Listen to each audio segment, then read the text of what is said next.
10% வாய்ப்பு இன்னமும் இருக்குன்னு நான் நம்புறேன். 10% வாய்ப்பு குறைவு. பட் 10% வாய்ப்பு இருக்கு. எந்த பேஸ்ல வேற அவர் ஏடிஎம்கேவும் இல்ல, டிஎம்கேவும் இல்லைன்னா 2 பேரையும் களத்துல சந்திக்கணும். ஒரு பக்கம் பிஜேபி ஏடிஎம்கே அலையன்ஸையும் சமாளிக்கணும், இன்னொரு பக்கம் டிஎம்கே அலையன்ஸையும் சமாளிக்கணும். ஒரே நேரத்தில் 2 எதிரிகளை சமாளிக்க வேண்டிய நிர்பந்தத்திற்கு விஜய் ஆளாவார்.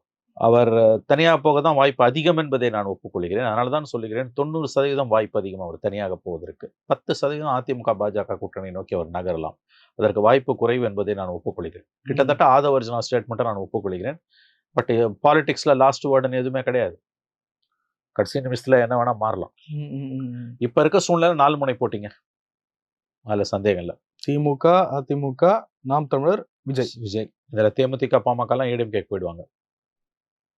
திமுக அது வலுவான கூட்டணி, அது அப்படியே இன்டாக்டா தான் இருக்கும். மற்ற கட்சிகள் ஏடிஎம்கேக்கு போயிடுவாங்க. சீமான் சொல்லிட்டார், தெளிவா சொல்லிட்டார், அவர் நகர மாட்டார் எங்கேயும். விஜய் தனியா தான் போறாரு, வழி இல்லை. அதுதான் ஃப்ரைட்டே.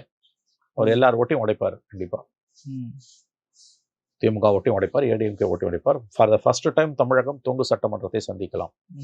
ஒரு அட்வான்டேஜ் டிஎம்கே அலையன்ஸ்க்கு இருக்கு. பட் முதன்முறையாக யாருக்கும் மெஜாரிட்டி இல்லாத ஒரு சூழல் உருவாக போகிறது. அதற்கு விஜய் தான் காரணமாக இருப்பார் என்று நான் நம்புகிறேன்.